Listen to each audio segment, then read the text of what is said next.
नमस्कार, मैं ज्योति पांडे स्वागत करती हूँ आप सभी का अपना भारत न्यूज 24 चैनल में। नमस्कार दर्शकों, हम रूबरू हो रहे हैं राष्ट्रीय शोषित समाज पार्टी के राष्ट्रीय उपाध्यक्ष CS धनगर जी हमारे साथ हैं। धनगर जी, बहुत बहुत स्वागत है आपका। आज क्या कहना चाहते हो, राजनीतिक सफर में कैसे आपने प्रवेश किया, इसका प्रेरणा स्रोत कौन है और कैसे मतलब आए आप? बहुत धन्यवाद गुप्ता जी। मेरा प्रेरणा स्रोत इस देश की वो जनता है जो जिनके चेहरों पर चमक नहीं है, जिनके बहुत गरीबी तंगी की हालत में जो जनता जी रही है और उनको अधिकार दिलाना ही मेरा मकसद है और वो लोग मेरे प्रेरणा स्रोत हैं। राजनीति निश्चित रूप से पूंजीवाद हो रही है भारत में और जो हम लोग बात करते हैं वो जो है इस देश की उस निरीह जनता की बात करते हैं जिनके पास न खाने को है, न सोने को घर है, न रोजगार है, न कोई संपत्ति है। हम और ये भी बता देना चाहता हूँ, इस देश में दो विचारधाराएं काम कर रही हैं राजनीतिक रूप से। एक तो वो विचारधारा है जो पूंजीवाद को सपोर्ट करती है और एक विचारधारा है डॉक्टर अम्बेडकर की मानवतावाद की। और मैं डॉक्टर अम्बेडकर की मानवतावाद की विचारधारा को पसंद करते हुए इस देश के उन सभी शोषित, दलित, पीड़ित, वंचित लोगों की आवाज़ बनना चाहता हूँ और राष्ट्रीय शोषित समाज पार्टी उसकी आवाज़ बनना चाहती है।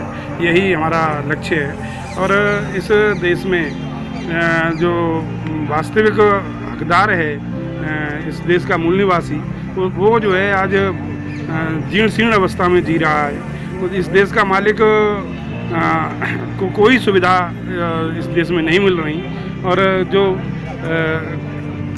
पहले भी अंग्रेज़ों के समय में भी आनंद लेते रहे, मुग़लों के समय में भी आनंद लेते रहे और इस लोकतांत्रिक व्यवस्था इस देश में आने के बाद भी आनंद लेते रहे, वही लोग आज तक आनंद ले रहे हैं। और जिन लोगों के लिए सरकारें होती हैं, जिन लोगों के लिए नीतियाँ होती हैं, वो उन लोगों को लाभ नहीं मिल पा रहा। उनका काम राष्ट्रीय शोषित समाज पार्टी करना चाहती है। हमने इसको भारत के राजनीतिक मानचित्र पर व्यापक रूप से फैलाव करने के लिए, विस्तार करने के लिए हमने इंडियन डेमोक्रेटिक अलायंस IDA का गठन किया है, जो पूरे देश के सभी प्रांतों में इस मुहिम को आगे बढ़ा रहा है। और निश्चित रूप से वो NDA और जो UPA दो बड़े गठबंधन इस देश में हैं, उनका विकल्प IDA गठबंधन बनने जा रहा है। आपने एक और जहाँ भारतीय जनता पार्टी पर निशाना साधा, तो वहीं अब क्या चाहते हैं आखिरकार आप?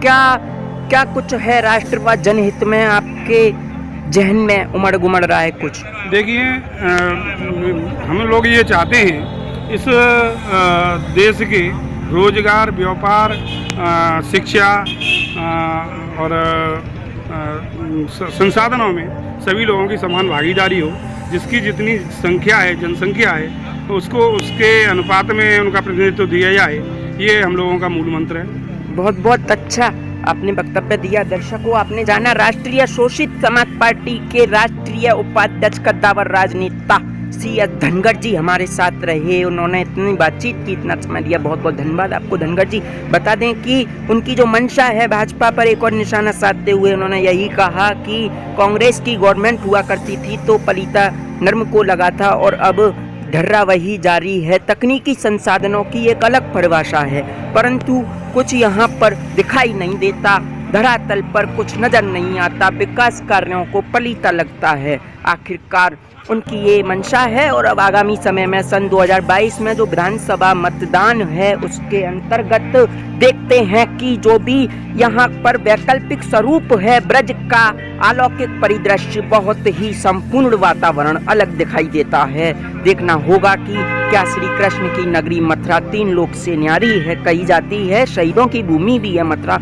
यहाँ पर क्या हो पाता है कायाकल्प ब्रज का? 2022 के मतदान में कितनी इनको सफलता हासिल हो पाती है राष्ट्रीय शोषित समाज पार्टी को, यह बताया धनगर जी ने। अपना भारत न्यूज के लिए मथुरा से वीडियो जर्नलिस्ट कृष्णा गुप्ता।